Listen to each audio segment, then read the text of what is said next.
outside Gnadenhutten, Ohio, March 6, 1782. While out looking for a stray horse, a young man named Joseph Shibosh comes across an unexpected sight. A group of drenched men, strangers, have just swum across the river, and they're armed. Recognizing them as Pennsylvanian militia, no friend of native people, Shibosh turns to run back to Gnadenhutten. He has to warn his friends and family. A musket ball shatters Shibosh's arm. Moaning, he drags himself into the bushes, but the militia drag him back out. Shibosh pleads for his life, saying he was just looking for his horse. He also tells them that he's part white. His father is a preacher who ministers to the native village, but it's no use. The militia beat him to death, scalp him, and leave his mutilated body by the roadside. No one will warn the peaceful villagers of Gnadenhutten. Prejudice and death will arrive unannounced.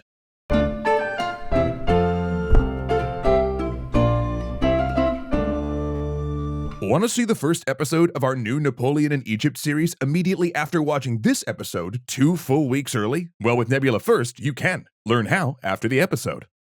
The American Revolution was a murky and deeply violent conflict, though that particular aspect of it is often removed from American films and textbooks in a quest for a more palatable narrative of its founding. But we're not going to do that here today.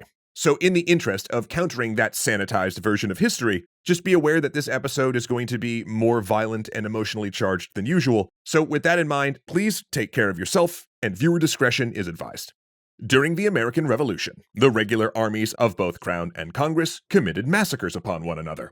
During clashes like Poloi Tavern, Old Tapan, and Waxhaws, for example, British soldiers engaged in excessive bloodshed against the defeated Continental Army. Similarly, at Haw River and in the aftermath of the Battle of Kings Mountain, revolutionary forces showed little hesitation when killing prisoners of war, especially when those surrendering were Americans still loyal to Britain. But all of those incidents were military-on-military violence, often committed during or just after combat. And in some cases, the line between successful military operation and massacre could be a blurred one, with the defeated crying foul while the victors claimed they did nothing beyond the rules of war. The revolutionaries in particular were excellent at covering up military failings with accounts of British brutality, winning the propaganda war, and attracting sympathy and recruits.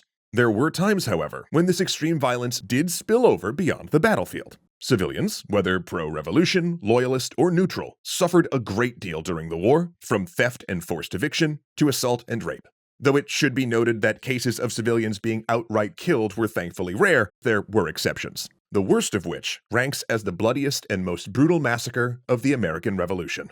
Now, overall, Native American tribes arguably drew the shortest of many short straws in the conflict. Faced with siding either with King George or the rebelling American colonists, most chose to back the British. But many others, such as the Lenape tribe, tried to remain neutral and avoid the war altogether. In fact, the Lenape's trouble actually predated the Revolution, and in the wake of the French and Indian War, many were forced to move west and settle in Ohio. Among these displaced Lenape were a subset who had converted to a denomination of Czech Protestantism called the Moravian Church, which preached a strict adherence to pacifism. These villages, which colonists referred to as Moravian Indians or Christian Indians, had actually already come into conflict with American colonists when they'd resisted pressure to join the French and Indian War. And when the Revolution broke out, some Moravians thought that now residing outside of the colonies might actually help keep them safe, but they were sadly mistaken. Because it turned out that the Lenape's new home put them in the middle of no man's land between the Revolution's frontier headquarters at Fort Pitt and the British garrison at Fort Detroit. Finally forced to pick sides, the wider Lenape tribe split between the British and revolutionaries, while the Moravian faction, hewing to their pacifist beliefs, refused to take up arms for either side. Tragically, rather than this removing them from the conflict, it simply meant that the Moravians now became targets for both factions. In September of 1781, natives allied to the British forced the Moravians to move their settlement closer to Detroit, where the British could keep an eye on them and ensure they weren't aiding the revolutionaries. However, once that was implemented, food began to run out, and then to avoid the possibility of the Moravians starving, the British permitted them to return to their original villages. These movements, unsurprisingly, convinced revolutionaries that the Moravians were secretly aiding the British, so in March of 1782, a force of revolutionary frontier militia from Pennsylvania marched on the Moravian village of Gnadenhutten, brutally murdering the first Moravian they encountered, Joseph Shibosh. Upon arriving at Gnadenhutten, after the militiamen trampled the Moravians' crops, they told the villagers that they were here to help, claiming that their mission was to move the village to Fort Pitt in order to protect them from the British. The Moravians then fed them and agreed to give up what few weapons they possessed, and after the militia gathered more Moravians from a neighboring village, they then revealed their true intention. First, they bound the Moravians and separated the men from the women and children, confining them in separate houses. Then that evening, in an ironic reflection of their revolutionary beliefs, the 160 militiamen held a vote on whether or not to kill their captives. Only 18 voted against the measure. When the militia informed the Moravians of their decision, they found the natives still unwilling to resist, their only request being that the militia give them the night to prepare themselves for death, to which the militia agreed. So as the Moravians spent their last hours praying and singing hymns, the militiamen looted their homes and got drunk on stolen communion wine. Then when the sun rose, the killing began. March 8th, 1782. As the bound Moravians pray, the militia enter the two buildings and without pause begin to commit murder. The frontiersmen use mallets, hatchets, and knives, pulverizing skulls and then scalping their victims, regardless of age or gender. And throughout it all, the helpless Moravians continued to say prayers, some even asking God to forgive their killers even as they lay dying. But the militia showed them no mercy. Men, women, children were all indiscriminately bludgeoned and scalped before the bodies were dumped into the mission building. Afterward, they torched the village. And there are accounts of this.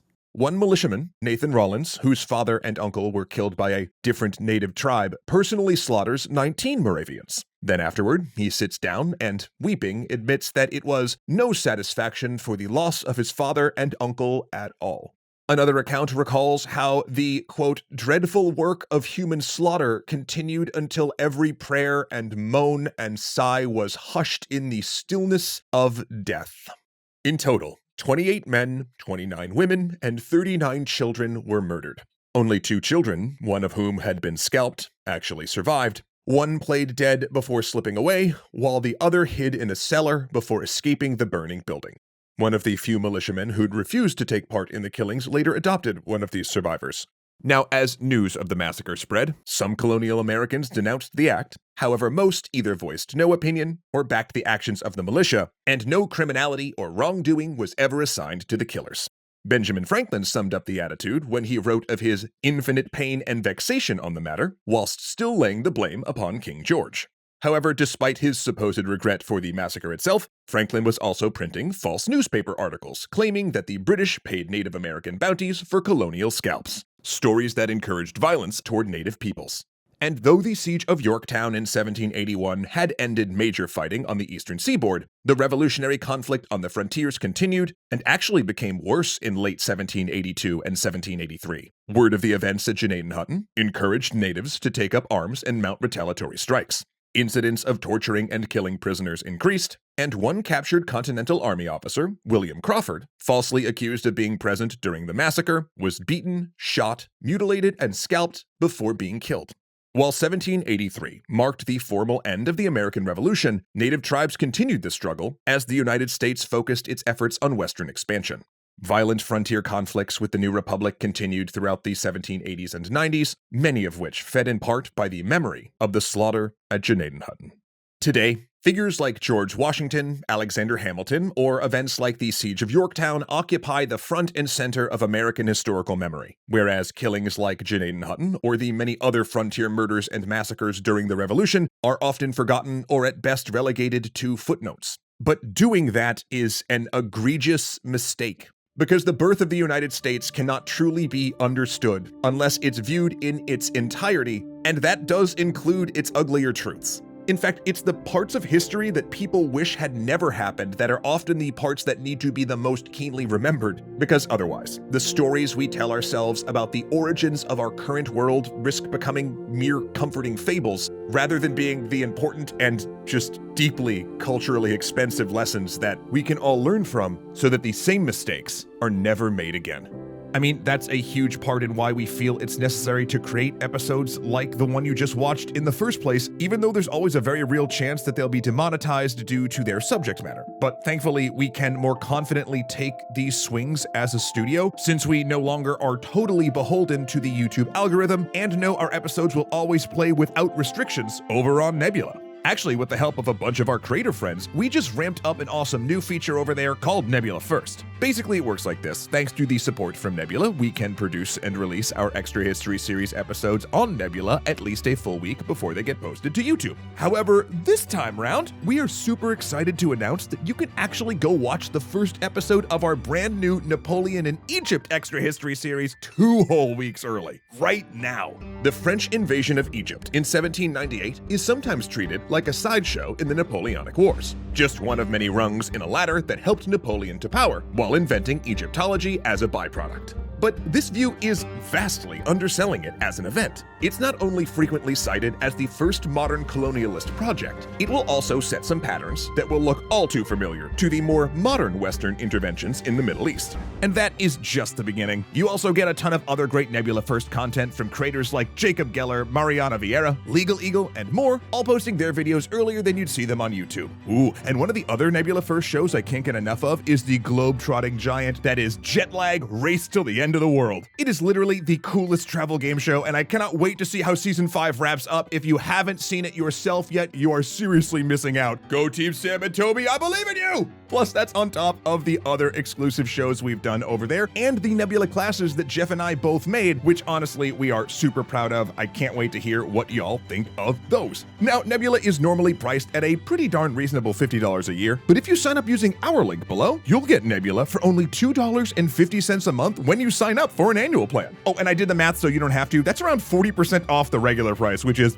chef's kiss. Look, I could go on and on about all the amazing content on Nebula, but I really feel like it's something you should experience for yourself because it's kind of changed the way that I watch most of my stuff on the internet these days. Not to mention using our link to sign up really does help support myself and the rest of the EC crew make the content you love, while also helping us not be entirely dependent on YouTube for our livelihoods. That's a part I definitely like. Thank you truly so much for that, and I hope to see you over on Nebula real soon because I really think you're going to enjoy it. What if I told you that Ahmed Ziad Turk, Angelo Valenciana, Arclight Games, Casey Mustia, Dominic Valenciana, Joseph Blame, Kuya Koi, and Skylar Holmes were all legendary patrons? I'm not kidding.